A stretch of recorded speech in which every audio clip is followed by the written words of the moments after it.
আলহামদুলিল্লাহ আজি এই গোলাঘাটৰ মাজমজিয়াত Rangpur Mecca Medina tours and travels নামেৰে এক শাখা কাৰ্যালয় গোলাঘাটত প্ৰতিষ্ঠা কৰিবলৈ সক্ষম হলো। শিৱসাগৰৰ মুখ্য কাৰ্যালয়ৰ পৰা আহি আমাক 4জন মানে বিশেষকৈ সহযোগিতা আগবঢ়ালে। আমাৰ মৰঙী আঞ্চলিকৰ মৌলানা আজিজ সাহাব তেখেতেও আহি আমাক এই কৰ্মভাগীত ভাগ ল'লে আৰু বিশেষকৈ মই দৈগুঙৰ পৰাই এই কামখিনি চলাই নিম, মৰঙী মৌজাৰ পৰাই এই কামখিনি চলাই নিম। আপোনালোকে মৰঙীবাসী, মৰঙী দাঁতিকাষৰীয়া অঞ্চল বা আপোনাৰ গোলাঘাটৰ আশে পাশে থকা সকলোৱে মোক সহজতে লগ ধৰিব পাৰিব। মই স্ক্ৰীনত দিয়া নম্বৰটোত আপোনালোকে কণ্টেক্ট কৰিব পাৰিব, যোগাযোগ কৰিব পাৰিব আৰু আপোনালোকক দৰকাৰ হ'লে মই ঘৰত গৈও এই সেৱাসমূহ আগবঢ়াম ইনশাআল্লাহ।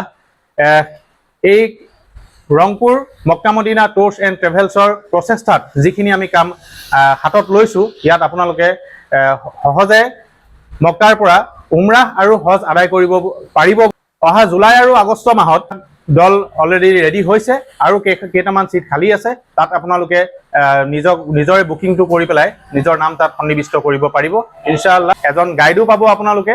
টিম হিচাপে আমাৰ সেইখিনি এটা কেৰুফিলাম আছে, কেইজন গাইডৰ লগত কেনেকৈ দিয়া হয় সেইখিনি আমাৰ টিমে মুখ্য কাৰ্যালয়ে সেইখিনি ব্যৱস্থা কৰিব।